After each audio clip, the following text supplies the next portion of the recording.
ఒకసారి ఆయన చెట్ల దగ్గరికి వెళ్లి పూలు కోస్తున్నారు అనంతాచార్యులు వారు. కోస్తుంటే ఆయన నాగుపాం వచ్చి కరిచేస్తే నోటి వెంట నురగలు వస్తున్నాయి. నురగలు వస్తుంటే ఆయన అలాగే ఓర్చుకుని పూలదండలు కట్టి తూలిపోతూ వెంకటేశ్వర స్వామి వారి సన్నిధానానికి వెళ్ళాడు. వెళ్ళి ఆ వెంకటేశ్వర స్వామి వారికి పుష్పమాలలో అలంకారం చేస్తూ కళ్ళు మగత పడిపోయి మూతలు పడిపోతున్నాయి. పడిపోతుంటే వెంకటేశ్వర స్వామి వారు అన్నారు, ఏమయ్యా నిన్ను నాగుపాం కరిచిందిట, వెళ్ళి వైద్యం చేయించుకోరాదా, ఎందుకయ్యా ఇప్పుడు కూడా నా దగ్గరికి పరిగెత్తుకొచ్చావు ఈ పుష్పమాలలు అట్టుకుని అన్నారు. ఇంతకు ముందు నన్ను ఇన్ని మాటలు కరిచిందోనయ్యా తండ్రి, ఇన్నాళ్ళకి కదా నాకు అదృష్టం కలిగింది నీకు పుష్పమాలల కైంకర్యం చేసే అదృష్టం, ఇది విడిచిపెట్టి పావు కరిచిందని వైద్యుడి దగ్గరికి వెళ్ళినా నాకెందుకయ్యా వైద్యం, నీ పాదాల సన్నిధిలో పడిపోతే చాలా.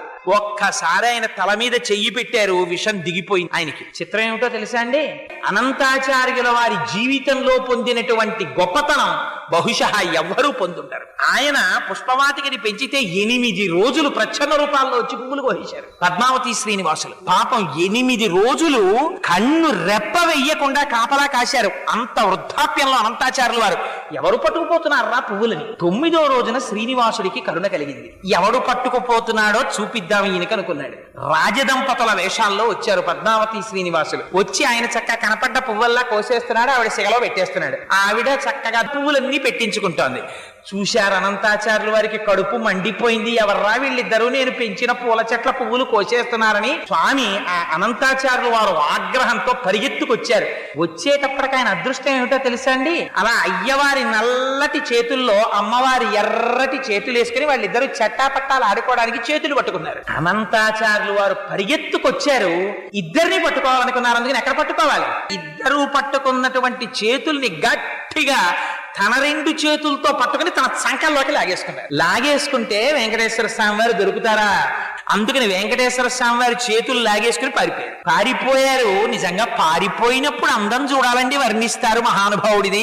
ఆ పరిగెడుతుంటే ఆయన పెట్టుకున్న ఆభరణముల యొక్క ధ్వని ఘనకనకనకనమని ధ్వని వచ్చిందిట. ఆ చేతులకి ఏం తక్కువ ఆభరణాలు ఉంటాయేమిటి, ఆ నాగాభరణాలు, పెట్టుకున్న కంకణాలు, పాదాలకి పెట్టుకున్న మూపురాలు, నడువుకి పెట్టుకున్న వడ్డాణాలు, మెడలో వేసుకున్నటువంటి పెద్ద కౌస్తుభమాల, ఆ పెద్ద వనమాల, పెట్టుకున్న పెద్ద కిరీటం, చెవులకు పెట్టుకున్న పెద్ద పెద్ద ఆభరణాలు, ఇన్నింటితో స్వామి పరిగెడుతుంటే ఇంకో చంద్రుడు భూమి మీద పరిగెడుతున్నాడేమో అనిపించింది. పాపం ఈయన పరిగెడడం అంటే ఈవిడ పారిపోతుంది. అందుకని ఈవిడ్ని గట్టిగా పట్టుకున్నారు. ఎవరికి దక్కుతుందండి ఈ అదృష్టం, అటువంటి అమ్మని గట్టిగా పట్టుకుని అనంతాచార్యుల వారు అన్నారు, ఏమీ పిల్ల, ఎవరే వాడు, నీ మొగుడే కదా, ఎక్కడికి పారిపోయాడు అన్నారు. అమ్మంది, అయ్యో తండ్రి, నువ్వు నాకు తండ్రి లాంటి వాడివి, నన్ను గద్దిస్తావెందుకయ్యా, పువ్వుల తోటలో విహరిద్దామని తీసుకొచ్చాడు, వచ్చాను. ఆయన ఎక్కడికి పారిపోయాడో నేనెక్కడ చెప్పగలనండి. ఆయన ఎక్కడుంటాడన్నారు. ఎక్కడుంటాడంటే